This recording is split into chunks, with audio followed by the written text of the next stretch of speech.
রোদ্দুর থমথমে দৃষ্টিতে তাকালো, কিছুটা লজ্জাও পেল। মায়ের কাছে সরাসরি মনের কথা বলতে পারে না সে রাহার মতো, কিন্তু মাকে মিথ্যেও বলে না কখনো। অথচ মা বুঝে ফেললো ওকে।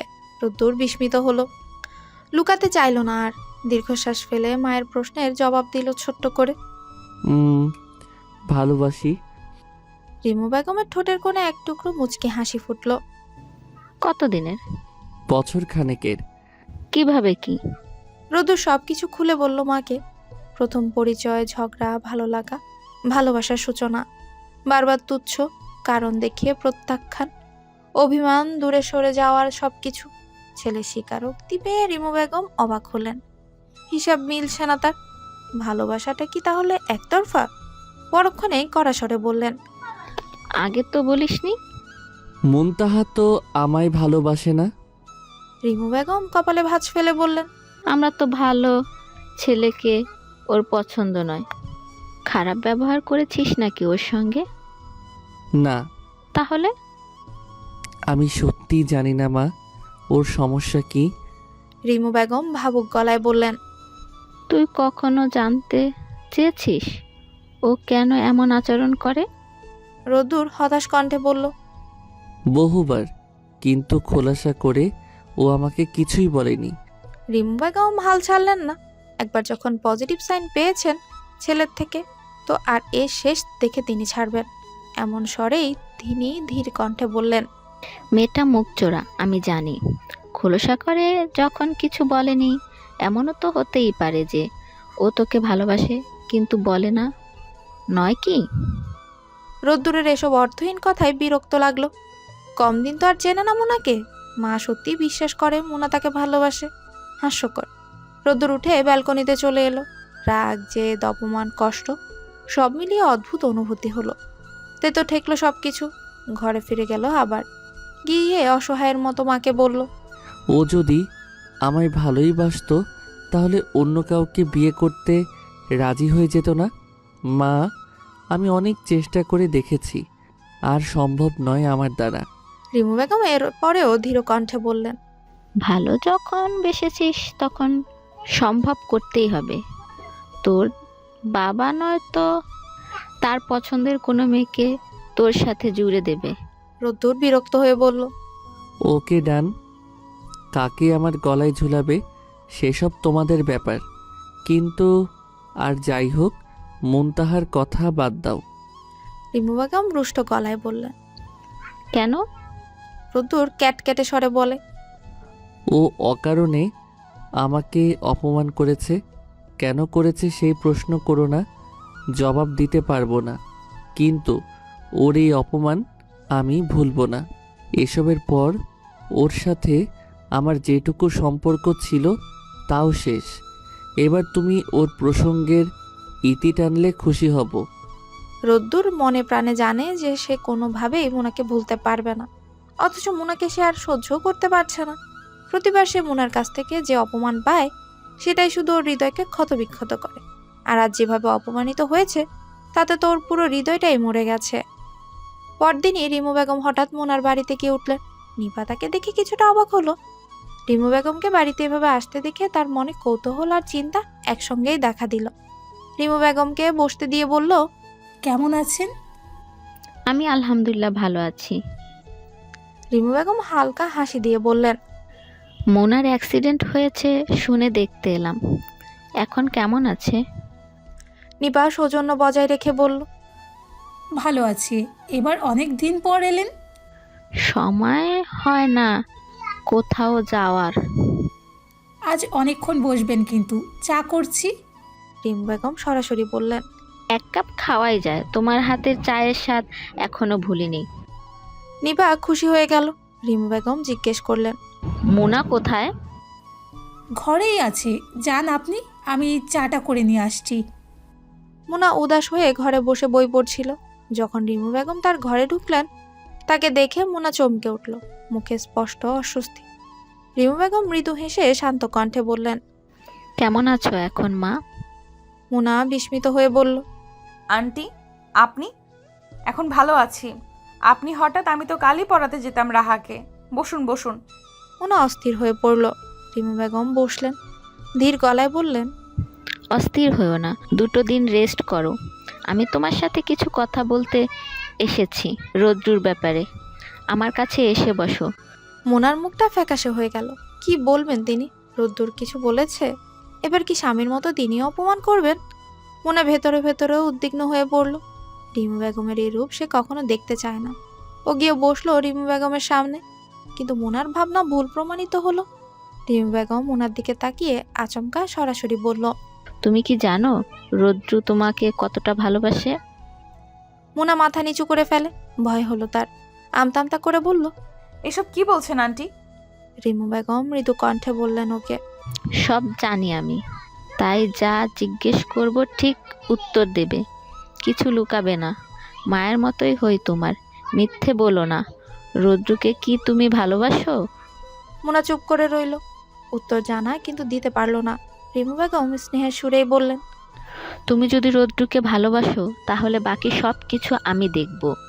মোনা এবার মিথ্যে বলতে পারল না। তাছাড়া গতদিন রোদ্দুরকে যেভাবে অপমান করেছিল, এরপর থেকে ও মানসিকভাবে প্রচণ্ড ভুগছে। নিজের কাজে নিজেই লজ্জিত। বারবার নিজেকে অপরাধী মনে হচ্ছে। দোষী না হওয়া সত্ত্বেও সবসময় লোকটাকে কাঠগড়ায় দাঁড় করিয়ে দিয়েছে। মোনার মন সেজন্য বিভ্রান্ত এবং অপরাধবোধে জর্জরিত। সংকোচ নিয়ে মৃদু কণ্ঠে বলল, ভালোবাসি আন্টি, কিন্তু ভালোবাসলে সবাইকে পেতে হবে এমন কোনো নিয়ম নেই তো। ছেড়ে দিতে হবে এমন নিয়ম বা কোথায়? মোনা চট করে তাকালো। সূর্যের দিকে তাকালে তার কিচ্ছু হবে না, কিন্তু ঝলসে যাব আমি। ভালোবাসলে সব জয় করে নিতে হয়, ভয়ে পিছিয়ে থাকতে হয় না। জয় করার সামর্থ্য আমার নেই। রিমু বেগম মোনার হাত ধরে বললেন, আমি ওর মা, আর আমার সন্তানের সুখেই আমার কাছে সবচেয়ে গুরুত্বপূর্ণ। মোনার অনুভূতি অন্যরকম। রিমু বেগমকে মায়ের মতো মনে হলো ওর। আশ্বস্ত হলো ভীষণ। আবেগে আপ্লুত হয়ে বলে ফেললো, আঙ্কেল আগেই আমাকে বুঝিয়ে দিয়েছেন রোদ্দুরকে ভালোবাসা মানে অপমান সহ্য করা আন্টি।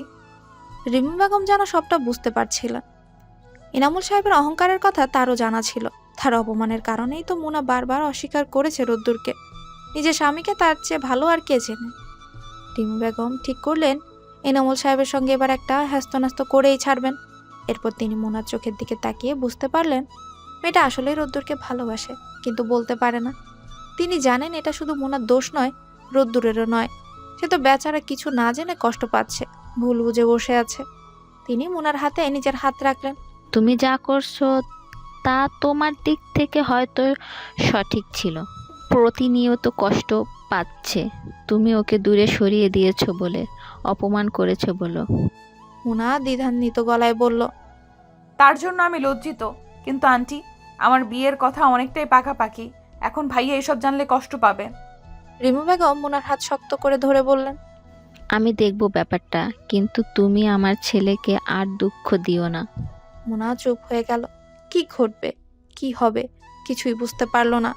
নিপা তখনই চা নাস্তা নিয়ে এলো। কথাবার্তা গড়ালো অন্যদিকে। রোদ্দুর যখন মায়ের কাছ থেকে সবকিছু শুনলো, তখন বাবার উপর তিক্ততা বাড়ল ওর। রাগে মেজাজ খারাপ হয়ে গেল। ইনামুল সাহেব অফিস থেকে ফিরে বিশ্রাম নিচ্ছিলেন। রোদ্দুর তার ঘরে ঢুকে শান্ত গলায় বলল, বাবা, আমার তোমার সাথে জরুরি কথা আছে। ইনামুল সাহেব ছেলের দিকে তাকিয়ে কিছুক্ষণ চুপ করে রইলেন, যেন বুঝতে চাইছেন কি নিয়ে কথা হবে। রোদ্দুর কোনো রাগঢাক না করেই বলল, আমি মুনতাহাকে বিয়ে করতে চাই। কথাটা শুনে ইনামুল সাহেব কিছুক্ষণ নীরব থাকলেন, যেন মুনতাহাকে মনে করার চেষ্টা করছেন। কে মুনতাহা? রাহার টিচার মুনা। ইনামুল সাহেব বসা থেকে লাফিয়ে উঠলেন। তুমি কি পাগল হয়েছো রোদ্দুর? রোদ্দুর ধীরচিত্তে উত্তর দিল, আমি পাগল হইনি, আমি ওকে ভালোবাসি, তাই আমি ওকেই বিয়ে করতে চাই। ইনামুল সাহেব রাগে গর্জে উঠলেন, কিন্তু আমি তা চাই না। চলাফেরা করো কতগুলো খ্যাত বস্তির সাথে, ওদের থেকেই এগুলো শিখেছো না? তুমি আমার ছেলে, নজর থাকবে উপরে ওঠার, তা নয় দিন দিন অধঃপতন হচ্ছে তোমার। রোদ্দুর ভাষা খুঁজে পেল না কিছু বলার। রাগ সামলে তীক্ষ্ণ স্বরে বলল, সেই জন্যই কিছুটা মনুষ্যত্ব এখনো বাঁচিয়ে রাখতে পেরেছি, তোমার মতো সব হারিয়ে ফেলিনি। গর্জে উঠলেন ইনামুল সাহেব। বেয়াদব, মুখে মুখে তর্ক শিখেছো, এক চড়ে সোজা করে দেব। তুমি আমার সম্মান ডুবিয়ে ফকিন্নি জাতের একটা মেয়েকে বিয়ে করবে আর ভাবছো আমি তাতে সায় দেব? কখনোই না। রোদ্দুরের গা জ্বলে উঠল, কিন্তু শান্ত থাকার চেষ্টা করলো। নিজের রাগ সামলানোর চেষ্টা করেই বলল, হ্যাঁ করব। তুমি শুধু নিজের সম্মান নিয়ে চিন্তিত একজন স্বার্থপর মানুষ যে শুধু টাকা চেনো। কিন্তু আমি তোমাকে বলতে চাই, মুনা একমাত্র মানুষ যাকে আমি ভালোবাসি, যাকে আমি সারা জীবন পাশে চাই। তোমার সোকল সম্মানের জন্য ভালোবাসা বিলিয়ে দেওয়ার মতো মহান পুত্র নই আমি। এনামুল সাহেবের রাগ ক্রমশ বাড়ছিল। তিনি চিৎকার করে বললেন, আমি কোনোভাবেই এ বিয়ে মেনে নেব না। তুমি যদি ওই মেয়েকে বিয়ে করতে চাও তাহলে এই বাড়ি ছেড়ে চলে যাও। রোদ্দুর কিছুক্ষণ চুপ করে দাঁড়িয়ে রইল, তারপর গভীর শ্বাস নিয়ে বলল, যদি এটাই তোমার সিদ্ধান্ত হয় তবে আমি চলে যাব। এই কথা বলেই রোদ্দুর উঠে দাঁড়ালো। এনামুল সাহেব কিছু বললেন না, তবে তার মুখ কঠোর হয়ে রইল। রোদ্দুর তার ছেলে এটাই বিশ্বাস হচ্ছে না। রিমু বেগম সব শুনছিলেন, কিন্তু এই মুহূর্তে চুপ থাকাই শ্রেয় মনে করলেন। রোদ্দুর বাবার করার নির্দেশের পর সোজা নিজের ঘরে চলে এলো। মনে ভীষণ এক অশান্তি। নিজের রাগ আর অভিমান একসাথেই যেন ওকে ঘিরে ধরেছে। সব এলোমেলো লাগছে। সিদ্ধান্তহীনতায় ভুগছে সে। মোনা মাথায় এও কিছুকে দিচ্ছে। ওর শুধু মেয়েটাকে জিজ্ঞেস করতে ইচ্ছে করছে, কেন সে এত সব কথা গোপন করলো? কেন একবারও বলল না এনামুল সাহেব ওকে ওয়ার্ন করেছিল রোদ্দুরের কাছ থেকে যেন দূরে থাকে, আশকারা না দেয়?